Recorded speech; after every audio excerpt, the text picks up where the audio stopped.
Hello everyone. Now let us see the second example on finding current density as well as finding the current. So the statement is the magnetic field intensity H bar is given along y direction and z direction.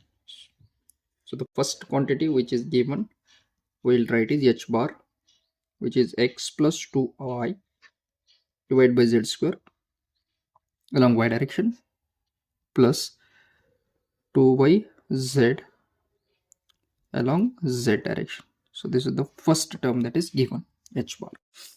Now it is asked find del cross H. तो सबसे पहले तो ये पहले find करेंगे हम as del cross H bar will be ax ay और ये az. This terms were written. del के लिए लिखेंगे dou by dou x, ये है dou y और ये है dz. H bar का कंपोनेंट देखिए, H bar का कंपोनेंट अलॉन्ग y और z दिया है, यानी कि hx 0 हो, ये वाला टर्म hy का है x plus 2y divide by z square और ये टर्म एच जेड का है जो कि है 2/z. फाइन. अब हम इस डिटरमिनेंट को सॉल्व करेंगे. So first will take ax into, so if I take ax, we have to multiply this term as dou y of 2/z minus dou z of this term x plus 2y divide by z square. ये हो जाएगा first term minus A Y into इस वाले term को देखेंगे तो ये दोनों का multiplication as do by dough X 2/z, ये तो जीरो आ जाएगा,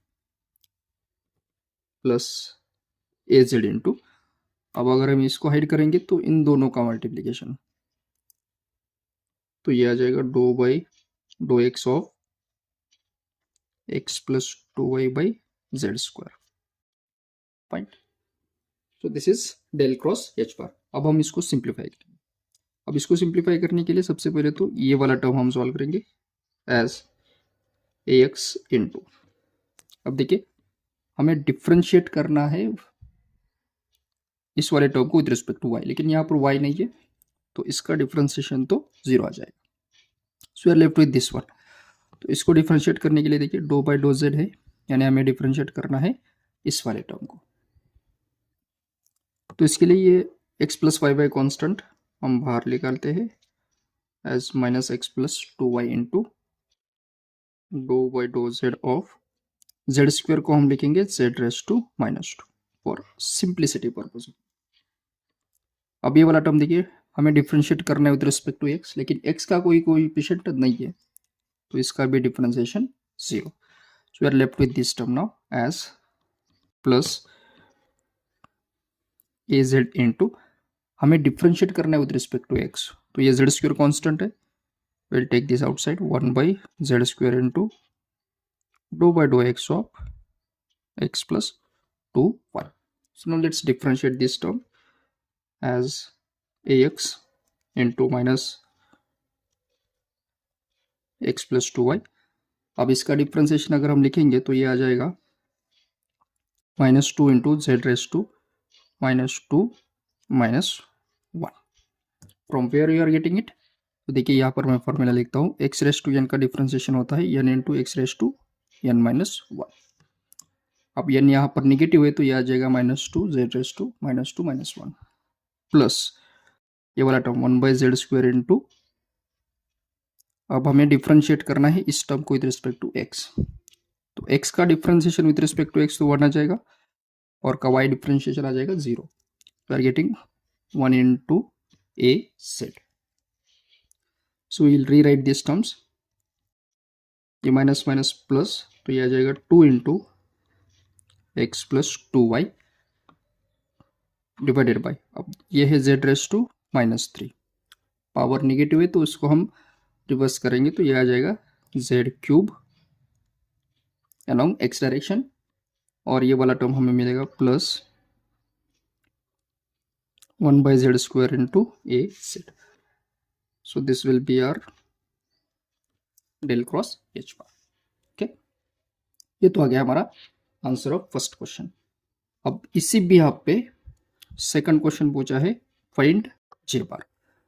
सो as per the point form of Ampere circuital law हम लिख सकते हैं डेल क्रॉस एच बार होता है जे। अब ऑलरेडी हमने डेल क्रॉस एच बार निकाला है, so this will be J bar. So will write J bar will be 2 into x plus 2y by z cube along x 1 by z square along z। और इसका जो unit है वो हम लिखेंगे as ampere per metre square. So this will be the answer of our second question. Now we'll go for the third question, which is quite interesting. Question क्या है देखिए, फाइंड टोटल करंट आई, यानी कि हमें current find करना है passing through the surface with z for x का range है 1 to 2 और y का रेंज है 3 to 5, लेकिन किस डायरेक्शन में है, इन z डायरेक्शन, यानी कि हमें फाइंड आउट करना है करंट। अब देखिए अगर करंट फाइंड करना है और जो डेटा अवेलेबल है वो क्या है हमारे पास, current density. So we know the relation between current and current density as we can write I is equal to होता है surface integral of J bar dot D S bar. From there only we will getting J bar also, total current per unit surface area. तो इस वाले term में सबसे पहले तो हम डिफाइन करेंगे ds। देखिए ds अगर हमें लिखना है तो सरफेस का जो डायरेक्शन है वो कहाँ पर है, देखिए z डायरेक्शन में है, और ये कार्टेशियन कोऑर्डिनेट सिस्टम में है, यानी अगर नॉर्मल z डायरेक्शन में है तो हम इसको लिखेंगे a z, तो रिमेनिंग टू साइड्स का मल्टीप्लिकेशन होता है, रिमेनिंग टू साइड्स है dx और dy। तो ds बार क्या आ गया, dx dy into a z। अब जे बार तो अवेलेबल है, J bar is equal to ये वाला टर्म है, so will write first J bar dot D S bar, यानी कि दोनों का dot product 2 into x plus 2y a x by z cube plus 1 by Z square a Z dot ये है d x d y into ए z. अभी दोनों terms का हमें लेना है डॉट प्रोडक्ट। तो देखिए सबसे पहले तो ए एक्स और इसका multiplication, A X dot A Z zero होता है, तो ये तो जीरो हो गया, left with this part A Z dot J Z 1 होता है, यानी कि J bar dot D S bar हमें मिल रहा है 1 by Z square into D x D. Clear. अब हम चलेंगे करंट फाइंड करने के लिए। So will write I is equal to, ये सरफेस इंटीग्रल है, तो फर्स्ट इंटीग्रल देखिए आप x के अलॉन्ग होगा, दूसरा होगा y के along. So will write x is equal to 1 to 2, y is equal to 3 to 5, this value 1 by z square dx into dy। अब z कांस्टेंट है तो उसको बाहर निकालेंगे as 1 by z square। So first will integrate with respect to x, then we'll integrate with respect to y। तो dx का integration will be x।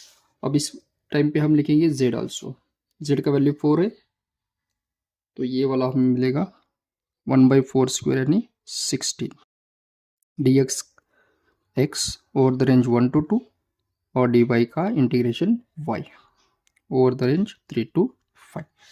So finally we will be getting this as 1 by 16 into this one, upper limit minus lower limit, 2 minus 1 यानी 1 होता है, into 5 minus 3 will be 2, so this 2 और this get cancel, तो finally हमें current मिलेगा जो मैं यहाँ पर लिखूंगा एज 1 by 8, और इसका unit as you all knows current का यूनिट होता है एम्पियर।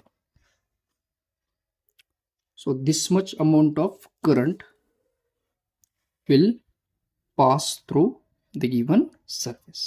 Okay.